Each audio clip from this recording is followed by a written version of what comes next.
ബഹുമാന്യരായ സഹോദരങ്ങളെ, സഹോദരിമാരെ, മുഹറമിന്റെ പശ്ചാത്തലത്തിൽ നിന്നുകൊണ്ട് ഹിജറയുടെ ചരിത്രമാണ് നാം വിശദീകരിക്കുന്നത്. ഹിജറ നടന്നത് മുഹറമിലല്ലെങ്കിലും ഹിജറ വർഷ കലണ്ടറിലെ ആദ്യത്തെ മാസം മുഹറം മാസമാണ്.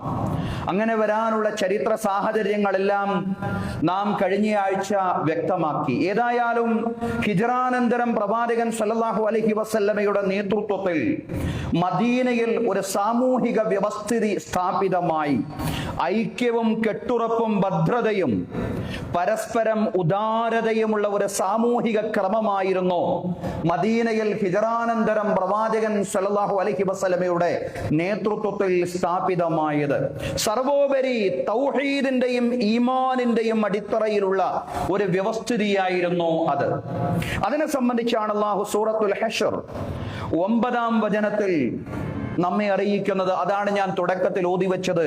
വല്ലദീന തബവ്വഉദ് ദാറ വൽ ഈമാന മിൻ ഖബ്ലിഹിം. അതിമനോഹരമായിരുന്നു മദീനയിൽ രൂപപ്പെട്ട ഐക്യ സാഹചര്യം എന്ന് പറയുന്നത്. മുഹാജിറുകൾക്കിടയിലും അൻസ്വാറുകൾക്കിടയിലും മദീനയിലെ വിവിധ ഗോത്രങ്ങൾക്കിടയിലും പ്രാരംഭഘട്ടത്തിൽ രൂപപ്പെട്ടിട്ടുള്ള ആ മനോഹരമായ ഐക്യത്തെ, കെട്ടുറപ്പിനെ, ഭദ്രതയെ സംബന്ധിച്ച് വിശുദ്ധ ഖുർആൻ വിശദീകരിക്കുകയാണ്. വല്ലദീന തബവ്വഉദ് ദാറ വൽ ഈമാൻ. അവിടെ വിശ്വാസികളെ സ്വീകരിച്ച ആളുകൾ, വിശ്വാസികൾക്ക് ഭവനങ്ങളും അതുപോലെ തന്നെ വിശ്വാസത്തിന് വേണ്ടിയും സൗകര്യം ചെയ്തു കൊടുത്തവരാണ്. വിശ്വാസം സ്വീകരിക്കുകയും വിശ്വാസികൾക്ക് വിശ്വാസം ഉൾക്കൊണ്ടുകൊണ്ടുള്ള ജീവിതത്തിന് സൗകര്യം ചെയ്തു കൊടുക്കുകയും അത് മാത്രമല്ല ഭവനങ്ങൾ വെച്ചുകൊണ്ട് സൗകര്യം ചെയ്തു കൊടുക്കുകയും ചെയ്തവരാണ്. മിൻ ഖബ്ലിഹിം. ഈ മുഹാജിറുകൾ അങ്ങോട്ട് എത്തിപ്പെടുന്നതിന്റെ മുമ്പ് തന്നെ മദീനയിലെ അൻസ്വാറുകൾ, അവരെ സഹായിച്ച ആളുകൾക്കാണ് അൻസ്വാറുകൾ എന്ന പേരിൽ അറിയപ്പെടുന്നത്. അവർക്ക് ആ സൗകര്യങ്ങളൊക്കെ ചെയ്തു കൊടുത്തു. ഈമാനിന് സൗകര്യം ചെയ്തു കൊടുത്തവരാണ് അവർ. യുഹിബ്ബൂന മൻ ഹാജറ ഇലൈഹിം. അവരിലേക്ക് പലായനം ചെയ്തു വരുന്നവരെ അവര് വല്ലാണ്ട് ഇഷ്ടപ്പെടുന്നു, സ്നേഹിക്കുന്നു. വലാ യജിദൂന ഫീ സുദൂരിഹിം ഹാജതൻ മിമ്മാ ഊതു. അവർക്ക് നൽകപ്പെട്ടതിൽ ഒരു മാനസികമായ വിദ്വേഷവും അവർക്കില്ല. ധാരാളം സൗകര്യങ്ങൾ അവർ ചെയ്തു കൊടുത്തു. ഭവനങ്ങൾ നൽകിക്കൊണ്ട്, കടമുറികൾ നൽകിക്കൊണ്ട്, അതുപോലെയുള്ള ധാരാളം സൗകര്യങ്ങൾ അവരുടെ സഹോദരങ്ങളായ, ആത്മബന്ധുക്കളായ, ആദർശ ബന്ധുക്കളായ മുഹാജിറുകൾക്ക് അൻസാറുകൾ നൽകുമ്പോഴും ഖുർആൻ പറയാണ് വലാ യജിദൂന ഫീ സുദൂരിഹിം ഹാജതൻ മിമ്മാ ഉതു. അവർക്ക് നൽകപ്പെട്ടതിൽ മനസ്സിൽ ഒരു വിദ്വേഷവും കാണിക്കാത്തവരാണ്. വയുസിറൂന അലാ അൻഫുസിഹിം വലൗ കാന ബിഹിം ഖസ്വാസ. അവരുടെ അത്യാവശ്യങ്ങളെക്കാൾ മക്കയിൽ നിന്ന് ഹിജറ ചെയ്തു വന്ന മുഹാജിറുകളുടെ ആവശ്യങ്ങൾക്ക് പ്രാധാന്യം കൊടുക്കുന്നവരുമാണ്. മുഹാജിറുകളുടെ ആവശ്യങ്ങൾക്ക് മദീനയിലെ സ്വഹാബിമാർ അവരുടെ അത്യാവശ്യങ്ങളെക്കാൾ, ആ സ്വഹാബിമാരുടെ അത്യാവശ്യങ്ങളെക്കാൾ പ്രാധാന്യം കൊടുത്തുകൊണ്ട് മുഹാജിറുകളെ സൽക്കരിച്ച, ഈമാനിന് സൗകര്യം ചെയ്തു കൊടുത്ത ആളുകളാണ് മദീനയിലെ സ്വഹാബിമാർ, അൻസാറുകൾ എന്ന് പറയാം. അവർക്കിടയിൽ രൂപപ്പെട്ട രൂഢമായ, ഗാഢമായ ആത്മബന്ധത്തെ വിശുദ്ധ ഖുർആൻ വിശദീകരിക്കുകയാണ്. അത് ഈമാനിന്റെ ആത്മബന്ധമായിരുന്നു. അത് പരസ്പരമുള്ള പങ്കുവെപ്പിന്റെ ആത്മബന്ധമായിരുന്നു. അത് അത്യുദാരതയുടെ, ചരിത്രം കണ്ടതിൽ വെച്ച് ഏറ്റവും ഉന്നതമായ അത്യുദാരതയുടെ മാതൃകയായിരുന്നു മദീനയിൽ രൂപപ്പെട്ടത്. തുടർന്ന് അല്ലാഹു വിശ്വാസികളോട് പറയാൻ, വിശ്വാസികളെ, നിങ്ങൾക്കും വേണ്ടത് ഈ അത്യുദാരതയാണ്, ഈ പങ്കുവെപ്പാണ്, ഈ പരസ്പര സ്നേഹമാണ്. വമൻ യൂഖ ശുഹ്ഹ നഫ്സിഹി ഫഉലൈക ഹുമുൽ മുഫ്ലിഹൂൻ. വമൻ യൂഖ ശുഹ്ഹ നഫ്സിഹി. ആരെങ്കിലും മനസ്സിന്റെ ലുബ്ധതയിൽ നിന്ന് അകന്നുകൊണ്ട് ജീവിച്ചാൽ അയാൾ മനസ്സിലാക്കണം ഫഉലൈക ഹുമുൽ മുഫ്ലിഹൂൻ. അവരാണ് വിജയികൾ. മനസ്സിന്റെ പിശുക്കിൽ നിന്ന് അകന്ന് ജീവിക്കുന്ന ആളുകൾ, മനസ്സ് ഉദാരമായ ആളുകളുണ്ടല്ലോ, മനസ്സിന് വിശാലത ലഭിച്ച ആളുകൾ. അലം നശ്റഹ് ലക സദ്റക് എന്ന് ഖുർആൻ പറയുന്നില്ലേ? പ്രവാചകരെ, അങ്ങയുടെ മനസ്സിനെ അങ്ങേക്ക് നാം വിശാലമാക്കി തന്നില്ലേ? റബ്ബി ഇശ്റഹ് ലി സ്വദ്രി, പ്രാർത്ഥിക്കുകയാണ്. റബ്ബി ഇശ്റഹ് ലി സ്വദ്രി, പടച്ചവനെ എന്റെ മനസ്സിന് നീ വിശാലത നൽകണമേ. ഈ മനസ്സിന് വിശാലത ലഭിച്ച ആളുകളുണ്ടല്ലോ, മനസ്സിന്റെ ലുബ്ദിൽ നിന്ന് രക്ഷപ്പെട്ട ആളുകൾ, അല്ലാഹു പറയാണ് ഫഉലൈക ഹുമുൽ മുഫ്ലിഹൂൻ, അക്കൂട്ടർ അവരാണ് വിജയികൾ.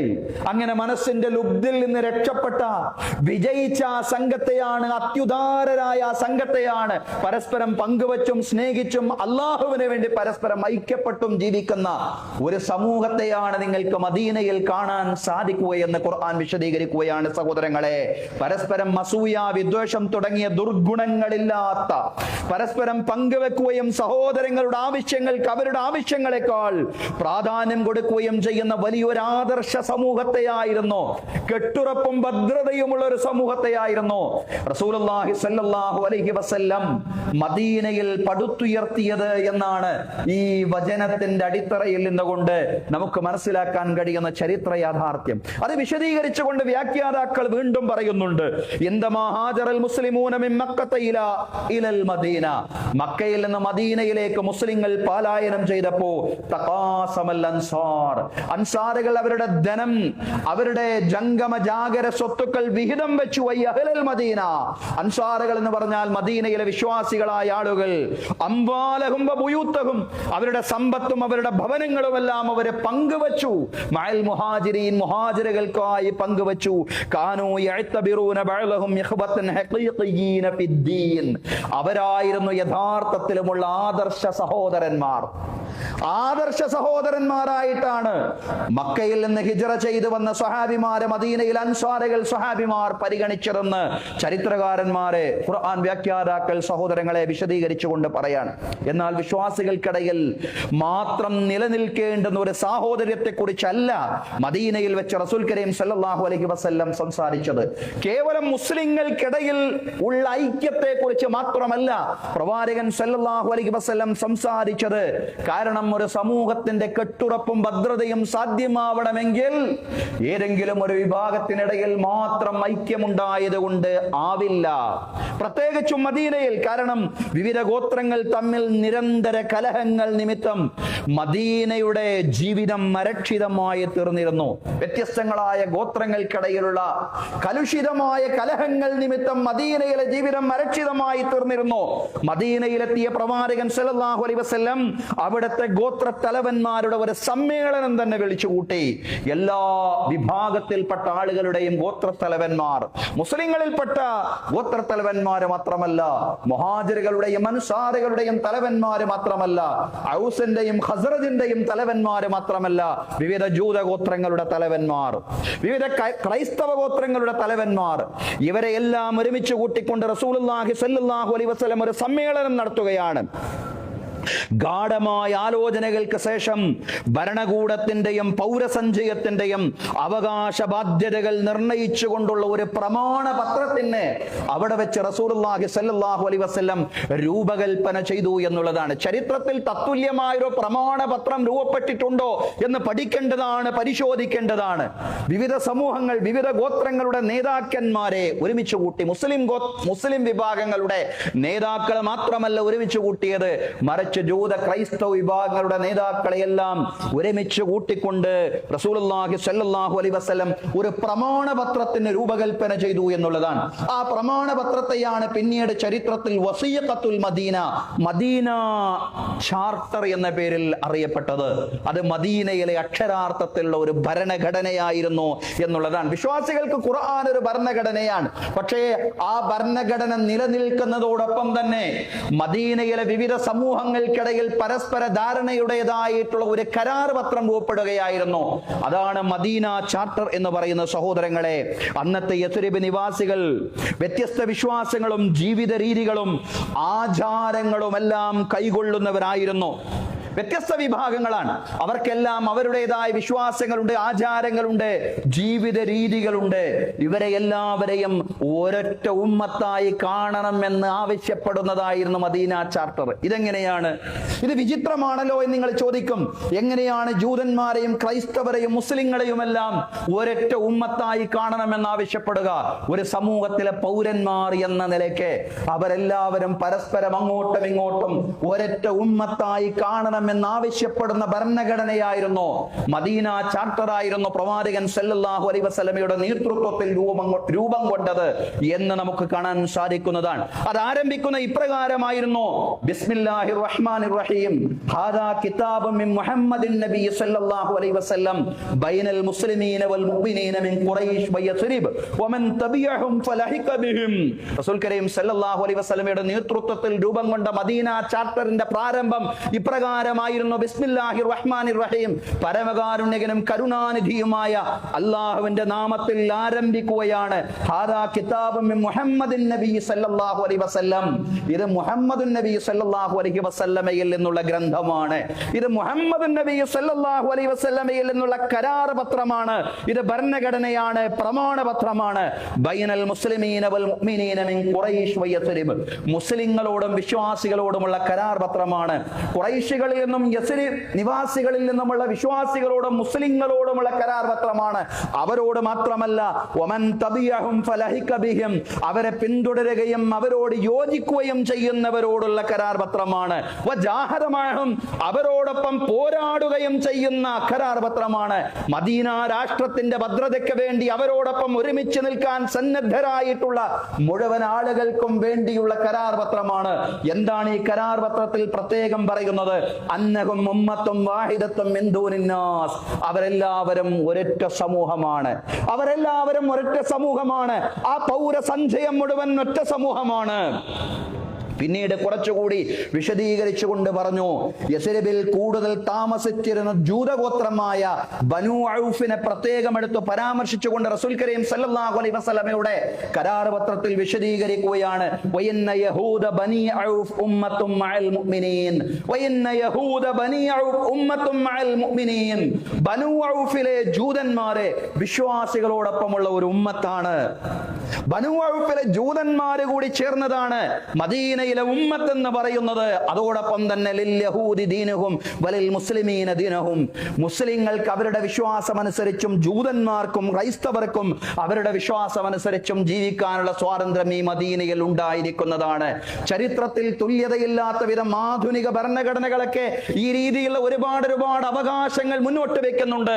പക്ഷേ ഈ ഒരു കാലഘട്ടത്തിൽ 1400 വർഷങ്ങൾക്ക് മുമ്പ് രൂപപ്പെട്ട ഒരു മദീന ചാർട്ടറിൽ ഇത്തരം ഒരു പരാമർശം ബഹുസ്വരതയും മാനവികതയും ഉൾക്കൊള്ളലിനെയും അഹോരാത്രം പ്രകാശിപ്പിക്കുന്ന ഒരു മനോഹരമായിട്ടുള്ള ഒരു അധ്യായം, ഒരു കൂട്ടിച്ചേർക്കൽ. സഹോദരങ്ങളെ, അത് ചരിത്രം പഠിക്കേണ്ടതാണ്. അത് ചരിത്ര വിദ്യാർത്ഥികൾ കൂടുതൽ ഗൗരവത്തിൽ പഠിക്കേണ്ടതാണ്. ബനൂ ഔഫിലെ ജൂതഗോത്രത്തെ ബനൂ ഔഫ് ആകുന്ന ജൂതഗോത്രത്തെ സംബന്ധിച്ച് പറയാണ് ഉമ്മത്തും മഅൽ മുഅ്മിനീൻ, അവർ വിശ്വാസികളോടൊപ്പമുള്ള ഒരു ഉമ്മത്താണ്, ഒരു ജനസഞ്ചയമാണ്, ഒറ്റ സമൂഹമാണ്. എന്നാൽ ക്രൈസ്തവരെ സംബന്ധിച്ചും പറഞ്ഞു, ക്രൈസ്തവരും അവരിൽ നിന്ന് ഇസ്ലാം സ്വീകരിച്ച ബനു നജ്ജാർ ഗോത്രവും ആ ഗോത്രത്തെ എടുത്തുകൊണ്ട് പറയാണ്, ആ ഗോത്രത്തിൽ ഇസ്ലാം സ്വീകരിച്ച ആളുകളുണ്ട്, ക്രൈസ്തവരായി തന്നെ തുടരുന്ന ആളുകളും ബനു നജ്ജാർ ഗോത്രത്തിലുണ്ട്.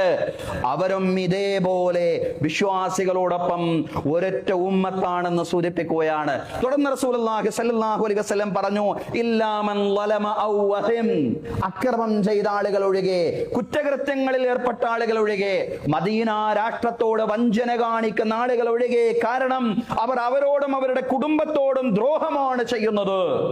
സഹോദരങ്ങളെ, സഹോദരിമാരെ, പൗരാവകാശങ്ങളും നീതിയും നിലനിർത്തുന്നതിന് വേണ്ടിയാണ് റസൂൽ കരീം സല്ലല്ലാഹു അലൈഹി വസല്ലം മദീനയിൽ ഇത്തരം ഒരു ഭരണഘടന രൂപപ്പെടുത്തിയത് എന്നുള്ളതാണ്. നമ്മുടെ രാജ്യത്തിന്റെ ഭരണഘടനയ്ക്കും ഇതേ ലക്ഷ്യമാണ്. ലോകത്തുള്ള വ്യത്യസ്ത ഭരണഘടനകളുണ്ട്, അതിലേറെ മനോഹരമാണ്, അതിലേറെ സുവ്യക്തമാണ് നമ്മുടെ രാജ്യത്തിന്റെ ഭരണഘടന എന്ന് പറയുന്നത്. പൗരാവകാശങ്ങളും നീതിയും സംരക്ഷിക്കുക എന്ന മൗലികാശയം തീർച്ചയായിട്ടും നമ്മുടെ രാജ്യത്തിന്റെ ഭരണഘടന എടുത്തു നോക്കുമ്പോൾ നമുക്ക് കാണാൻ സാധിക്കുന്നതാണ്. മദീനയിൽ രൂപപ്പെട്ട മദീന ചാർട്ടർ 1400 വർഷങ്ങൾക്ക് മുമ്പ് സഹോദരങ്ങളെ ഈ മനോഹരമായ അധ്യായത്തെ ലോകത്തിന്റെ മുമ്പിൽ പ്രകാശിപ്പിച്ചിട്ടുണ്ട് എന്നുള്ളതാണ്. എന്നാൽ ഇന്ന് നമ്മുടെ രാജ്യത്ത് ഭരണഘടനാധിഷ്ഠിതമായ നീതിക്ക് വേണ്ടി കൂട്ടായി പ്രവർത്തിക്കേണ്ട ചെയ്യേണ്ട അനിവാര്യ സാഹചര്യമുണ്ട്. മദീന ചാർട്ടറിനെ സംബന്ധിച്ച് നമ്മൾ പറയുമ്പോൾ വർഷങ്ങൾക്ക് മുമ്പ്, നൂറ്റാണ്ടുകൾക്ക് മുമ്പ് ലോകത്ത് ഉടലെടുത്ത പൗരാവകാശങ്ങൾക്ക് വേണ്ടിയുള്ള, മനുഷ്യാവകാശങ്ങൾക്ക് വേണ്ടിയുള്ള, നീതിക്ക് വേണ്ടിയുള്ള ശബ്ദത്തെ സംബന്ധിച്ച് നമ്മൾ പറയുമ്പോൾ പൗരാവകാശ ലംഘനങ്ങളെ എക്കാലത്തും വിശ്വാസികൾ ഗൗരവത്തിൽ കാണണം, നീതി നിഷേധങ്ങളെ ഗൗരവത്തിൽ വിശ്വാസികൾ കാണണം എന്ന വലിയൊരാശയം അത് മുന്നോട്ട് വെക്കുന്നുണ്ട്. സഹോദരങ്ങളെ, ചില നീതി നിഷേധങ്ങളുടെ ഉദാഹരണങ്ങളെ നമുക്ക് കാണാതിരുന്നുകൂടാ എന്നുള്ളതാണ്. മലപ്പുറം ജില്ലയിലെ പരപ്പനങ്ങാടിയിലെ സക്കരിയ എന്ന പേരുള്ള ഒരു മുസ്ലിം യുവാവ് 17 വർഷമായി അദ്ദേഹം ജയിലറയിൽ തുടരുകയാണ്. സഹോദരങ്ങളെ, ഈ ഒരു ജയിൽവാസം, ഇതുപോലെ ജയിൽവാസങ്ങൾ നമ്മുടെ കണ്ണ് തുറപ്പിക്കേണ്ടതാണ്. മലപ്പുറം ജില്ലയിലെ തിരൂരിലെ ഒരു മൊബൈൽ ഷോപ്പിൽ ജോലി ചെയ്തിരുന്ന സക്കരിയെ ബാംഗ്ലൂർ സ്ഫോടന കേസിന്റെ പേരിൽ, കള്ളക്കേസിൽ കുടുക്കിക്കൊണ്ട് കർണാടക പോലീസ് അറസ്റ്റ് ചെയ്ത് കൊണ്ടുപോവുകയായിരുന്നു. സക്കരിയക്കെതിരെ ഒരു സാക്ഷിയെ പോലും ഹാജരാക്കാൻ ഇന്നേ വരെ പ്രോസിക്യൂഷന് കഴിഞ്ഞിട്ടില്ല. കെട്ടിച്ചമച്ച പോലീസ് മൊഴികളിൽ പോലും സക്കരിയയുടെ പേരില്ല എന്നുള്ളതാണ്. 17 വർഷമായി സക്കരിയ കർണാടകയിലെ പരപ്പന അഗ്രഹാര ജയിലിൽ കഴിയുകയാണ്. സഹോദരങ്ങളെ, വൈവാഹിക ജീവിതത്തിലേക്ക്, കുടുംബ ജീവിതത്തിലേക്ക് പോലും പ്രവേശിക്കാൻ ആ ചെറുപ്പക്കാരന് സാധ്യമായില്ല എന്നുള്ളതാണ്. അതിനിടയിൽ അദ്ദേഹത്തിന്റെ സഹോദരൻ മരണപ്പെട്ടു. ഉമ്മ സ്ട്രോക്ക് വന്നുകൊണ്ട് ശരീരത്തിന്റെ പാതി തളർന്ന് കിടപ്പിലായൊരവസ്ഥ സംജാതമായി. സഹോദരങ്ങളെ, സഹോദരിമാരെ, ഇതൊരു സക്കരിയയുടെ മാത്രം അവസ്ഥയല്ല. ഭീകരവാദി എന്നാരോപിച്ചുകൊണ്ട് കള്ളക്കേസുകളിൽ കുടുക്കി UAPA ചാർത്തപ്പെട്ട് വിചാരണ തടവുകാരായി വിചാരണ കഴിയാതെ വർഷങ്ങളോളം ജയിലറകളിൽ കഴിഞ്ഞുകൂടുന്ന ആയിരങ്ങളും പതിനായിരങ്ങളും ഇന്ത്യ രാജ്യത്തുണ്ട് എന്നുള്ളതാണ്. സഹോദരങ്ങളെ, അവരുടെ വിചാരണയെങ്കിലും വേഗത്തിലാക്കി എന്താണ് അവർ ചെയ്ത തെറ്റ് എന്ന് സമൂഹത്തിന്റെ മുമ്പിൽ തെളിയിക്കപ്പെടേണ്ടുന്ന സാഹചര്യമുണ്ട് എന്നുള്ളതാണ്. വർഷം തോറും ഇത്തരം വിചാരണ തടവുകാരുടെ എന്നല്ല ഫാബ്രിക്കേറ്റഡ് കേസുകളുടെ എണ്ണം രാജ്യത്ത് വർദ്ധിച്ചു വന്നുകൊണ്ടിരിക്കുന്നു എന്നുള്ളതാണ്. സഹോദരങ്ങളെ, സഹോദരിമാരെ, നിരപരാധികളായ ചെറുപ്പക്കാരുടെ വിമോചനം ലക്ഷ്യമാക്കിക്കൊണ്ട് പ്രവർത്തിക്കലും നീതിയെ മുൻനിർത്തിക്കൊണ്ട് സഹോദരങ്ങളെ ലീഗൽ ആക്ടിവിസത്തിൽ ഏർപ്പെടലുമെല്ലാം ഇക്കാലഘട്ടത്തെ നമ്മുടെ ഭരണഘടനാപരമായ ഉത്തരവാദിത്തമാണ്. നമുക്കതിൽ നിന്ന് ഒഴിഞ്ഞു മാറുക സാധ്യമല്ല. നിയമപരമായ പോരാട്ടങ്ങളിൽ ഏർപ്പെടുന്ന ഒരു സമൂഹം, ഒരു സംഘമായതല്ലെങ്കിൽ അങ്ങനെയുള്ള ഒരു സംഘം തീർച്ചയായിട്ടും ഇസ്ലാമിക സമൂഹത്തിൽ വളർന്നു വരേണ്ടതുണ്ട്. എന്തിനു വേണ്ടിയാണ് ഈ ലീഗൽ ആക്ടിവിസം? ഈ ലീഗൽ ആക്ടിവിസം നീതി പുലരുന്നതിന് വേണ്ടിയാണ്. ലീഗൽ ആക്ടിവിസം മാത്രം പോരാ, തെരുവിൽ ഇത്തരം അനീതികൾക്കെതിരെയുള്ള ശബ്ദമുണ്ടാവേണ്ടതുണ്ട്, പോരാട്ടങ്ങൾ, ജനാധിപത്യപരമായിട്ടുള്ള സമരങ്ങൾ ഉണ്ടാവേണ്ടതുണ്ട് എന്നുള്ളതാണ്. സഹോദരങ്ങളെ, ഹിജറാനന്തരം മദീനയിൽ പ്രവാചകൻ സല്ലല്ലാഹു അലൈഹി വസല്ലം രൂപപ്പെടുത്തിയ കരാറിന്റെ ഉള്ളടക്കത്തോട് നമുക്ക് കൂറുണ്ടെങ്കിൽ നാം ഒരിക്കലും തന്നെ മൗനികളായിട്ട് മാറാൻ പാടില്ല. കാരണം നീതിയായിരുന്നു, അതല്ലെങ്കിൽ പൗരാവകാശങ്ങൾ സംരക്ഷിക്കുക എന്നതായിരുന്നു റസൂലുള്ളാഹി സ്വല്ലല്ലാഹു അലൈഹി വസല്ലമയുടെ മദീന ചാർട്ടറിന്റെ എല്ലാം ഉള്ളടക്കമെന്ന് പറയുന്നത്. അതുകൊണ്ട് വിശ്വാസികൾ എക്കാലത്തും നീതിക്ക് വേണ്ടി ശബ്ദിക്കുന്നവരാവണമെന്ന ഖുർആൻ പറയുന്നത്. യാ അയ്യുഹല്ലദീന ആമനൂ കൂനൂ ഖവാമീന ബിൽ ഖിസ്തി ശുഹദാഅ ലില്ലാഹ്. സത്യവിശ്വാസികളെ, നിങ്ങൾ നീതിക്ക് വേണ്ടി എഴുന്നേറ്റ് നിൽക്കുന്നവരാവണം. നിങ്ങൾ അല്ലാഹുവിന് വേണ്ടി സാക്ഷ്യം വഹിച്ചുകൊണ്ട് നീതിക്ക് വേണ്ടി എഴുന്നേറ്റ് നിൽക്കുന്നവരാവണം. നീതി നിഷേധങ്ങൾ കാണുമ്പോൾ അതെന്നെ ബാധിക്കുന്ന വിഷയമല്ല, അതെന്റെ കുടുംബത്തെ ബാധിക്കുന്ന വിഷയമല്ല, അതല്ലെങ്കിൽ അതെന്റെ രക്തബന്ധുക്കളെ ബാധിക്കുന്ന വിഷയമല്ലാത്തത് കൊണ്ട് അതിനുവേണ്ടി ഞാൻ ഇടപെടുകയില്ല. തീർച്ചയായിട്ടും ഞാൻ അത്തരം വിഷയങ്ങളിലേക്കൊന്നും എന്റെ ചർച്ചകളെ കൊണ്ടുപോവുകയില്ല. കാരണം അതൊക്കെ പ്രശ്നമാണ്. സഹോദരങ്ങളെ, നീതി നിഷേധങ്ങൾക്കെതിരെ ശബ്ദിക്കാതിരുന്നാൽ അതായിരിക്കും പ്രശ്നം എന്നുള്ളതാണ്. അന്ന് പറഞ്ഞില്ലേ, ആ കവി പറഞ്ഞില്ലേ, അവരാദ്യം കമ്മ്യൂണിസ്റ്റുകളെ തേടി വന്നു. അന്ന് ഞാൻ പറഞ്ഞു, ഞാൻ ആ വിഭാഗത്തിൽപ്പെട്ടവനല്ല, അതെന്നെ ബാധിക്കുന്ന പ്രശ്നമല്ല. പിന്നീട് കത്തോലിക്കരെ തേടി വന്നു, അപ്പോഴും പറഞ്ഞു അതെന്നെ ബാധിക്കുന്ന പ്രശ്നമല്ല. പിന്നീട് അവസാനം അവർ എന്നെ തേടി വന്നപ്പോൾ എനിക്ക് വേണ്ടി ശബ്ദിക്കാൻ ലോകത്താരും ഉണ്ടായിരുന്നില്ല എന്നാ കവി പറഞ്ഞതുപോലെയാണ്. നീതിക്ക് വേണ്ടി എപ്പോഴും, പൗരാവകാശങ്ങൾക്ക് വേണ്ടി എപ്പോഴും നമ്മൾ സംസാരിക്കുന്നില്ല എങ്കിൽ തീർച്ചയായിട്ടും നമ്മളും ഇത്തരത്തിൽ ഒരു സാഹചര്യത്തിൽ നാളെ എത്തിപ്പെടില്ല ഒരു ഉറപ്പുമില്ല.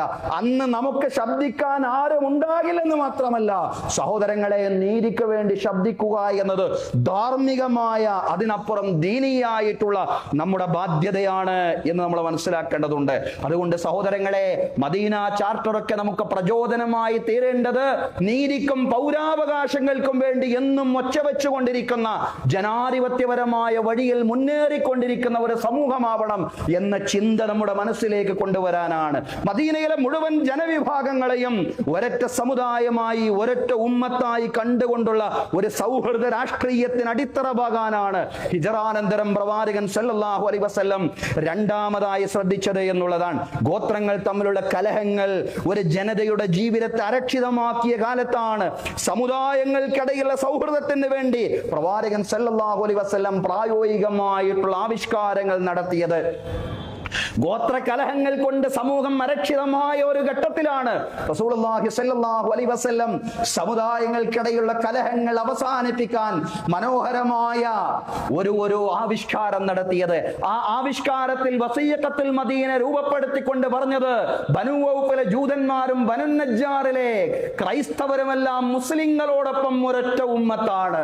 നിങ്ങൾ രണ്ടാണെന്നുള്ള ചിന്തയല്ല, മദീനയിലെ പൗരന്മാർ എന്ന നിലയ്ക്ക് നിങ്ങൾ എല്ലാവരും ഒന്നാണെന്നുള്ള ചിന്ത.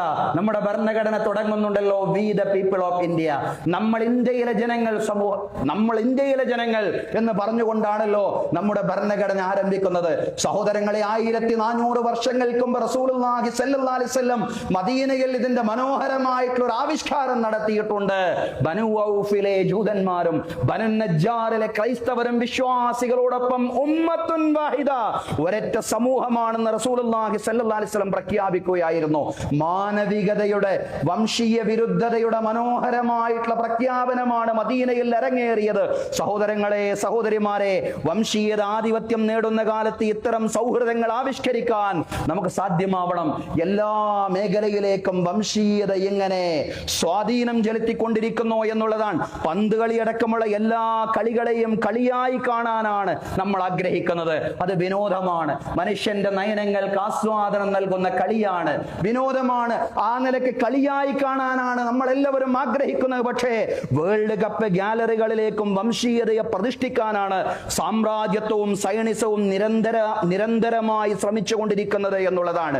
സഹോദരങ്ങളെ, സഹോദരിമാരെ, ഫലസ്തീൻ മക്കളെ കൂട്ടക്കശാപ്പ് ചെയ്യുന്ന ഇസ്രയേലിന്റെ കൊടി പിടിച്ച് ഒരു കൂട്ടം പന്ത് കളി മൈതാനത്ത് ആഹ്ലാദം പ്രകടിപ്പിക്കുമ്പോൾ ഇതിനെ കേവലം കായികാവേശം മാത്രമായിട്ട് കാണാൻ നമുക്ക് സാധ്യമാവുകയില്ല എന്നുള്ളതാണ്. സൈനിസം ലോകത്തുടനീളം അക്രമവും വംശീയതയും അഴിച്ചുവിടുകയാണ്. സഹോദരങ്ങളെ, സഹോദരിമാരെ, ഈജിപ്ഷ്യൻ ജീവകാരുണ്യ പ്രവർത്തകനായ മുഹമ്മദ് അൽ വഹീദിയെ സിയോണിസ്റ്റ് സൈന്യം ടാർഗറ്റ് ചെയ്ത് കൊലപ്പെടുത്തി.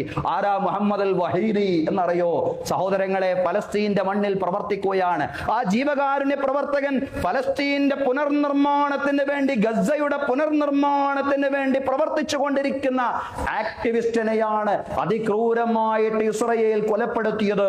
ഈജിപ്ത് അർജന്റീന മത്സരം കാണുവാൻ ഗസയിൽ ബിഗ് സ്ക്രീൻ സൗകര്യങ്ങൾ ഒരുക്കി എന്നതായിരുന്നു അദ്ദേഹം ചെയ്ത തെറ്റു. സഹോദരങ്ങളെ, അങ്ങനെ വംശീയത ലോകത്ത് ആധിപത്യം നേടുന്ന കാലത്ത് സൈനിസവും സാമ്രാജ്യത്വവും പാസവും എല്ലാം മുന്നോട്ട് വെക്കുന്ന വംശീയതയെ ഹിജറാനന്തരം പ്രവാചകൻ സല്ലല്ലാഹു അലൈഹി വസല്ലമയുടെ നഗരി മുന്നോട്ട് വെച്ച സാഹോദര്യ വീക്ഷണങ്ങൾ കൊണ്ട് പ്രതിരോധിക്കുവാൻ ഉമ്മത്തുൻ വാഹിദ എന്ന് പറയുന്ന ആ സാഹോദര്യ വീക്ഷണമുണ്ടല്ലോ, ആ സാഹോദര്യ വീക്ഷണം കൊണ്ട് പ്രതിരോധിക്കാൻ ജനാധിപത്യ വഴിയിൽ, സമാധാന വഴിയിൽ നമുക്ക് സാധ്യമാവേണ്ടതുണ്ട് എന്നുള്ളതാണ്.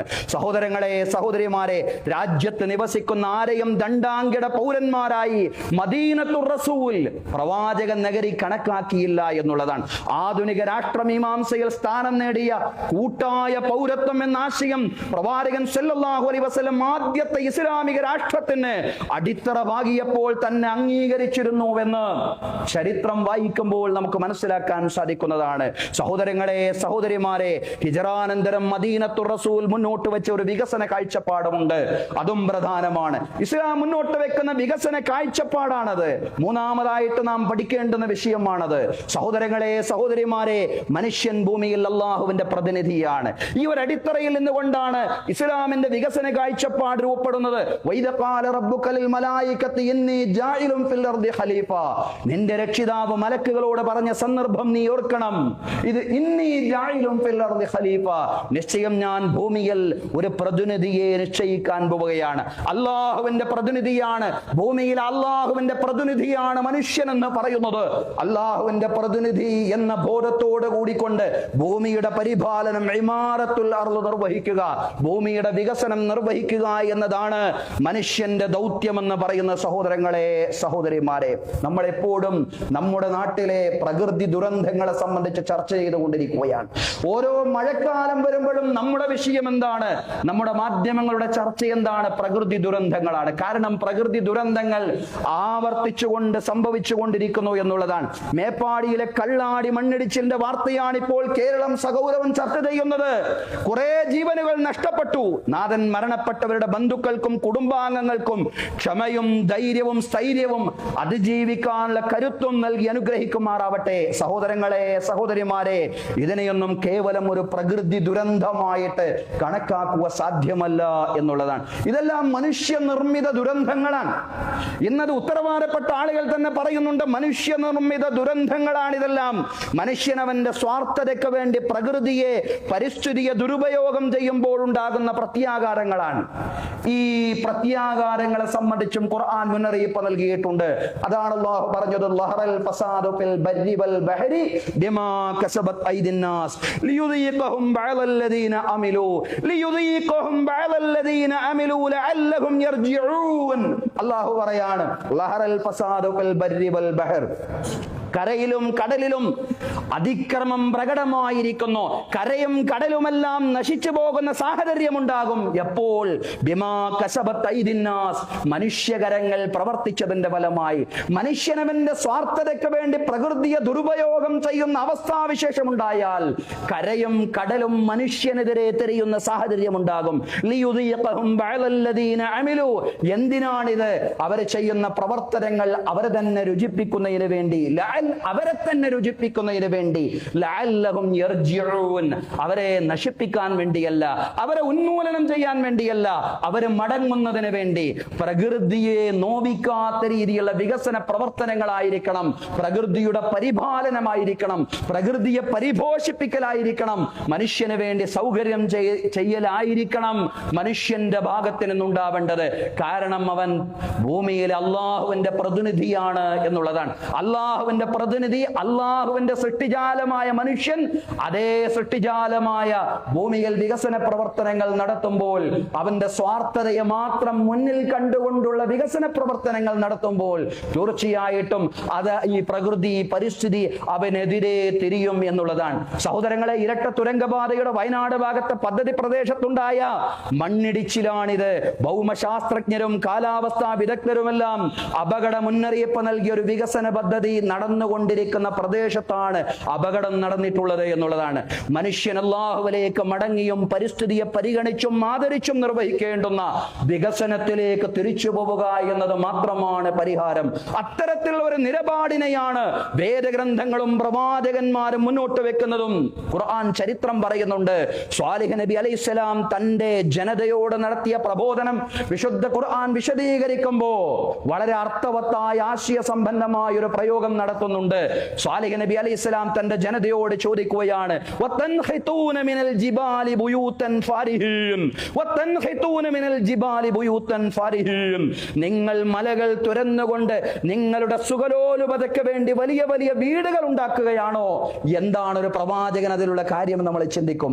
മലകൾ തുറന്നിട്ടാണെങ്കിൽ, പാറകൾ തുറന്നിട്ടാണെങ്കിൽ എങ്ങനെയെങ്കിലും വീടുണ്ടായിക്കോട്ടെ, എന്താണ് ഒരു പ്രവാചകന് അതിലുള്ളത് എന്ന് ചിലരെങ്കിലും ചിന്തിക്കും. പക്ഷേ പ്രവാചകന്മാർ അതിലും കൈവച്ചിട്ടുണ്ട് എന്നുള്ളതാണ്. കാരണം പരിസ്ഥിതിയെ നശിപ്പിക്കുന്ന രീതിയിലുള്ള വികസന പ്രവർത്തനങ്ങളല്ല സമൂഹത്തിൽ നടക്കേണ്ടത് എന്നുള്ളതാണ്. തുടർന്ന് അല്ലാഹു പറയാണ്, ഫത്തഖുല്ലാഹ വ അത്തിയൂൻ. ഈ ചോദ്യം ചോദിച്ചതിന് ശേഷം, മലകൾ തുറന്നുകൊണ്ട് നിങ്ങളുടെ സുഖലോലുപതയ്ക്ക് വേണ്ടി വലിയ വലിയ രമ്യഹർമ്മങ്ങൾ നിങ്ങൾ കെട്ടുകയാണോ എന്ന് ചോദിച്ചതിന് ശേഷം സ്വാലിഹ് നബി അലൈഹിസ്സലാം സമൂഹ ജനതയോട് ചോദിക്കുന്ന ഒരു ചോദ്യമുണ്ട്, പറയുന്ന ഒരു കാര്യമുണ്ട്. ഫത്തഖുല്ലാഹ വ അത്തിയൂൻ, നിങ്ങൾ അല്ലാഹുവിനെ സൂക്ഷിക്കണേ, ഒരു പ്രവാചകൻ എന്ന നിലയ്ക്ക് എന്നെ നിങ്ങൾ അനുസരിക്കുകയും ചെയ്യണേ, ഇത്തരം കാര്യങ്ങൾ ചെയ്തേക്കരുത് എന്നാണ് പ്രവാചകൻ സാലിഹ് നബി അലൈഹിസ്സലാം തന്റെ ജനതയോട് പറയുന്നത്. എന്ന് പറഞ്ഞാൽ നമുക്ക് അതിൽ നിന്നുള്ള പാഠം ഇത് തന്നെയാണ്. തീർച്ചയായിട്ടും പരിസ്ഥിതിയെ പരിഗണിച്ചുകൊണ്ടുള്ള വികസന പ്രവർത്തനങ്ങളാണ് നമ്മൾ നടത്തേണ്ടത്. അതല്ലെങ്കിൽ നമ്മുടെ സമൂഹത്തിൽ അത്തരം വികസന പ്രവർത്തനങ്ങളാണ് നടക്കേണ്ടത് എന്നുള്ളതാണ്. ബഹുമാന്യരായ സഹോദരങ്ങളെ, സഹോദരിമാരെ, ഹിജറാനന്തരം റസൂൽ കരീം സല്ലല്ലാഹു അലൈഹി വസല്ലം മുന്നോട്ട് വെച്ച 3 ആശയങ്ങളെയാണ് നാം സമകാലികമായ സംഭവങ്ങളുടെ ആ ഒരു പശ്ചാത്തലത്തെ മുൻനിർത്തിക്കൊണ്ട് വിശദീകരിച്ചത്. ഒന്ന്, ജാതി മത വ്യത്യാസങ്ങളില്ലാതെ പൗരാവകാശങ്ങളും നീതിയും എല്ലാവർക്കും ഉറപ്പുവരുത്തുന്ന ഒരു കരാർ, അതല്ലെങ്കിൽ ഭരണഘടനയെ രൂപപ്പെടുത്തുകയാണ് റസൂൽ കരീം സല്ലല്ലാഹു അലൈഹി വസല്ലം ഒന്നാമതായി ചെയ്തത്. 2, എല്ലാ ജനവിഭാഗങ്ങളെയും ഒരൊറ്റ ഉമ്മത്തായി കാണുന്ന അങ്ങേയറ്റം മാനവികവും വംശീയ വിരുദ്ധവുമായ ഒരു ആശയത്തെയാണ് മദീനത്തുർ റസൂൽ രണ്ടാമതായിട്ട് മുന്നോട്ട് വെച്ചത്. 3, അള്ളാഹുവിന്റെ പ്രതിനിധി എന്ന നിലയിൽ, അള്ളാഹുവിന്റെ ഖലീഫ എന്ന നിലയിൽ അള്ളാഹുവിന്റെ കൽപ്പന ലംഘിക്കാതെയും പരിസ്ഥിതിയെ നോവിക്കാതെയുമുള്ള വികസനം എന്നതാണ് 3ാമത്തെ ആശയം എന്ന് പറയുന്നത്. ഈ ആശയങ്ങളെ പ്രാവർത്തികമാക്കാനും പ്രബോധനം ചെയ്യാനും നാഥൻ നമുക്കെല്ലാവർക്കും തൗഫീഖ് നൽകി അനുഗ്രഹിക്കുമാറാവട്ടെ. അഖൂലു ഖൗലി ഹാദാ വ അസ്തഗ്ഫിറുല്ലാഹ ലീ വലക്കും. ഇന്നല്ലാഹ വ മലായികതഹു യുസല്ലൂന അലൻ നബി യാ അയ്യുഹല്ലദീന ആമനൂ സ്വല്ലൂ അലൈഹി വസല്ലിമൂ തസ്ലീമാ.